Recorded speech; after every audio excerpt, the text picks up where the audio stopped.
Welcome to the SEO.co Search Engine Optimization Podcast. Digital marketing essentials and next level tactics. From offsite and on-site optimization to persuasive selling and everything in between. You'll learn actionable tips on what it takes to outright and outrank your competition. Now, here's your host, Nate Need.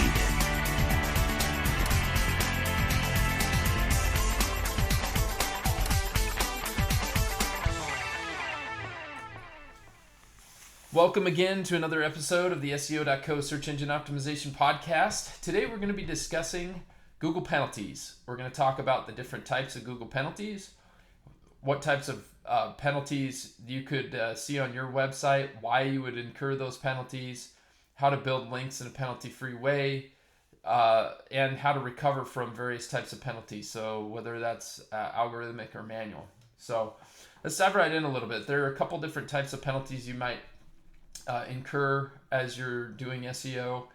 The first one being, and the most likely culprit, is the algorithmic penalty. And these are not true penalties in their truest sense of the word necessarily, but what you would see is massive downgrades to your site and its traffic as a result of maybe a Google update. So you'll have a Google update occur, and then massive traffic drops would occur site-wide as a result of a Google update occurring. These are technically penalties, and recovering from an update like that is really a matter of taking a look at your both on and off-site elements that could have that have the impact there. The other type of penalty, which is more manual in nature, is maybe you've done something, built backlinks in a nefarious way. Maybe you've been selling links on your site and it's obvious, and Google comes in and manually gives you kind of the penalty card through Google Search Console. And usually when this occurs, folks will think that it's an algorithmic penalty. They'll go and check Google Search Console, and they'll see that a manual action has occurred there, or they get the email from Google Search Console saying a manual action has occurred, and those are never fun. We and our clients have not been the recipients of manual action penalties. However, we know of folks that have come to us for help, and when that happens, it can be a wreck your day event. So people would have you sweat and lose sleep over. So because your site traffic can go from very good to zero overnight, and it's not a fun thing. So let's talk about recovering from those Google both algorithmic and manual penalties. And while we may not have the time to get into it completely here, recovering from a penalty is possible. And in some cases, if the site has just a terrible backlink profile, then it might take a while to dig yourself out of that, because Google will want to see you disavow certain types of links, maybe huge groups of links that you may or may not have built. Maybe you've been the recipient of negative SEO, and so you'll need to disavow those, and then let the algorithm catch up, and that could take some time. Sometimes it's quick, depending on how you do it, but Google has indicated that they will immediately disavow a link, but it won't get counted until they recrawl it, which could take some time to go back and recrawl it. Second to that is manual actions require a manual review. So if Google says that you've been punished for a manual, or you've been the recipient of a manual action, you're going to have to make the changes they suggest, going above and beyond, and then go back to them and tell them, hey, look, we've made these changes, and resubmit the site for reconsideration request to Google. So those can take some time, and it's an important thing to do. One thing that's interesting is that when you're building links to your site, it can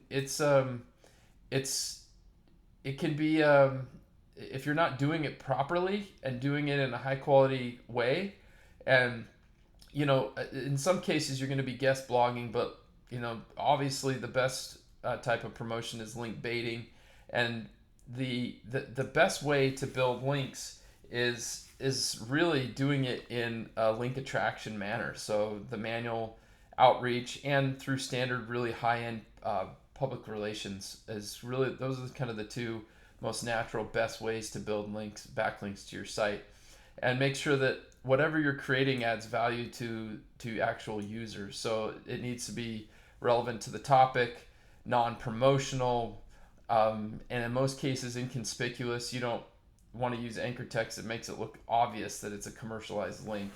And then you want it to be semantically sound, not overly optimizing your anchor text. It's safer. That's much safer to avoid the penalty these days. Make sure your on-site elements are the ones that are providing the signals to Google. So when it comes to actually recovering from your penalty, it can take some time, and there are a number of reasons why your site might get penalized besides just building terrible backlinks. You might be engaging in link schemes. Your content might be thin. You've got expired information. Maybe you've had a hack to your website and someone else has done something to you. Maybe you've got sneaky redirects, and maybe you've got doorway pages, thin content. These types of things are pretty uncommon unless your site gets hacked these days. But those things could all be components of why you might have been issued a manual penalty. So there are a number of reasons why you might receive a manual penalty. Let's talk about some ways to recover besides just submitting a sitemap or resubmitting your site for reconsideration request to Google. When it comes to your website going forward, maybe you've been the recipient of negative SEO, and if you have been, you'll probably see hundreds, if not thousands, of links to pages, and oftentimes over a short period of time. And these links could be very bad for your SEO, and you'll need to disavow all of those. This underscores a point that we've made prior, that building links is actually good, because when you have a little more control over the types of links you're procuring to your site, then you are the one determining what is coming in, and you're not just at the whim of everybody, every Peter, Paul, and Mary out there, whether it's competitors or just annoying, spam linkers, whether that's a bot or a human. And so the best thing to do in those cases is to actually continue just the slow drip of good quality links, site-specific facts, do research, feature your business, do help a reporter out, utilize your author bylines and profiles, use yourself as an example, cite yourself as a contributor, get posted on as a high-profile writer for really high authority media outlets. So all these things can really help improve your backlink profile over time. Bad backlinks aren't really a problem. The problem is the quantity of bad backlinks compared to good backlinks. So if you've got hundreds of thousands of links pointing to your site, but let's say only less than 10% of them are spammy or garbage, or paid links, or really high keyword specific anchor text links. Well, if you have a few of those, that's fine. But if the vast majority of your backlink profile is done in a very natural way, then you shouldn't have to worry about it. It's when that becomes a greater share of the overall pie, so to speak, that you need to get worried. And so